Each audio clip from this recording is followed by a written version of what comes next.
तो जी अब आ जाते हैं हमारे फोरगट की डेवलपमेंट पे। अब हमारा फोरगट कौन कौन से पार्ट्स बनाता है, सबसे पहले तो हमें ये देखना होता है, ठीक है। तो हमारा फोरगट हमारा ईसोफेगस बनाएगा, स्टमक बनाएगा, ड्यूडेनम का पार्ट बनाएगा, कुछ पार्ट, ठीक है। उसके बाद लिवर और गाल ब्लैडर बनाएगा, उसके बाद पेनक्रियाज बनाएगा, ठीक है। तो ये सारे के सारे पार्ट हम लोग पढ़ेंगे फोरगट की डेवलपमेंट में, कि फोरगट के ये सारे के सारे डेरिवेटिव्स हैं, ठीक है।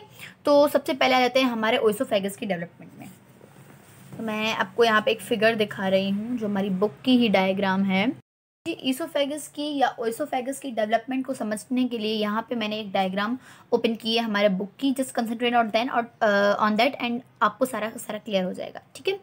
तो आप जब इसको देखते हैं तो यहाँ पे आपको नज़र आ रहा है कि हमारे पास एक रेस्पिरेटरी डायवर्टिकुलम, जिसको हम लोग लंग बर्ड भी कहते हैं, ठीक है। लंग बर्ड मतलब ये बिकॉज आगे जाके रेस्पिरेटरी डायवर्टिकुलम या आगे जाके रेस्पिरेटरी प्राइमोडियम बनाएगा, उसके बाद ये इवेंचुअली आफ्टर सम स्टेप्स ये लंग बनाएगा, ठीक है।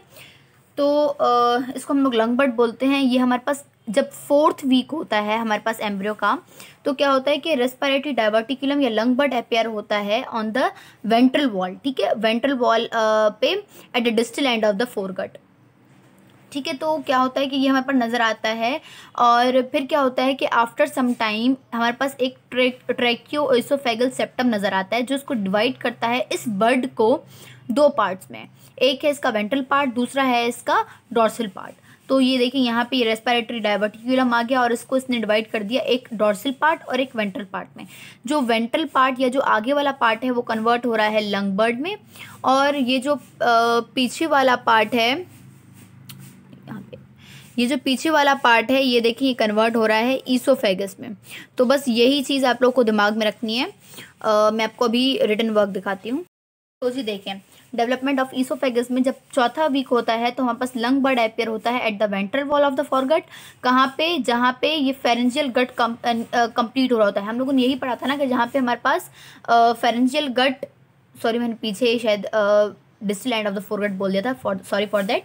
तो वहाँ पे आप सही कर लीजिएगा कि यहाँ पे फेरेंजियल गट जहाँ पे एंड होता है, कहाँ से कहाँ तक अराइज होता है pharyngeal gut, from the oropharyngeal membrane up to the lung bud या फिर रेस्पिरेटरी डायवर्टिकुलम। तो जहाँ पे ये फेरेंजियल गट कंप्लीट हो रहा है वहाँ पे ये हमारे पास रेस्पिरेटरी डायवर्टिकुलम अपियर हो रहा है, ठीक है। तो उसके बाद क्या होता है कि एक ट्रैकियोएसोफेगल सेप्टम नजर आता है, जो हम लोग को हमारे पास इस बर्ड को 2 पार्ट्स में डिवाइड कर देता है। एक होता है वेंट्रल पार्ट, दूसरा होता है डॉर्सल पार्ट। जो वेंट्रल पार्ट होता है वो आगे जाकर रेस्पिरेटरी प्राइमोडियम बनाता है और इवेंचुअली आगे जाके वो लंग्स बनाता है, जबकि जो डॉर्सल पार्ट होता है वो हमारे पास ईसोफेगस बनाता है। तो अब क्या होता है कि पहले हम लोग को जैसे पता है, मैं आपको दिखाती हूँ। ये देखिए हमारे पास पहले क्या होता है कि हमारे पास ये जो पेरिकार्डियल कैविटी होती है ये यहाँ पे होती है, कुछ हमारे पास हमारे माउथ वाले या अपर पार्ट में होती है। देन जो है ना ये नीचे डिसेंड करता है हर्ट, और ये नीचे आके हमारे थोरेसिक रीजन में लाया करता है। यही होता है ना, पहले माउथ वाले पार्ट में होता है, देन सर्वाइकल पार्ट में आता है, देन थोरेसिक पार्ट में आ जाता है, ठीक है।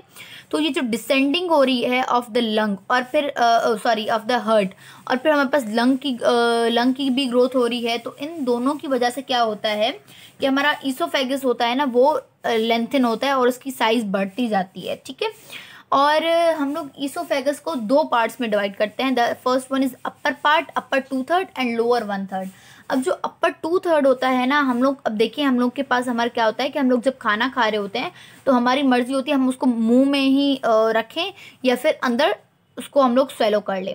तो जो अपर 2/3 पार्ट होता है ना वो हमारे पास स्केलेटल मसल्स से बना हुआ होता है, जो हमारे पास हमारे वॉलंटरी मसल्स है। तो हमारा जो अपर वाला पार्ट होता है वो हमारा वॉलंटरी होता है, और जो नीचे स्मूथ होता है ना, जब एक बार वो ईसोफेगस में गया तो उसके बाद आपके हाथ में नहीं है कि आप उसको कंट्रोल कर पाओ कि आगे डाइजेशन होनी है या नहीं। अगर ऐसा होता तो फिर हम लोग तो बहुत सारा खाना खा लेते और उसके बाद उसको हम लोग स्टोर करके रख लेते अपने ईसोफेगस में कि भाई जब मुझे भूख लगेगी तब मैं तुम्हें स्टमक में जाने दूंगा। बट ऐसा कुछ नहीं होता।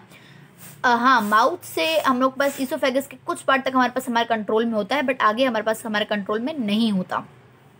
तो इसलिए ईसोफेगस का अपर पार्ट जो होता है 2/3 वो हमारे पास स्केलेटल मसल से कंसिस्ट होता है, और वो उसको सप्लाई करने वाला जो होता है वो होती है वेगस नर्व, ठीक है। तो और उसके बाद जो हमारे पास लोअर 1/3 है उसको स्मूथ मसल्स होते हैं उसमें, और उसको जो सप्लाई करती है होती है स्प्लेनिक प्लेक्सस।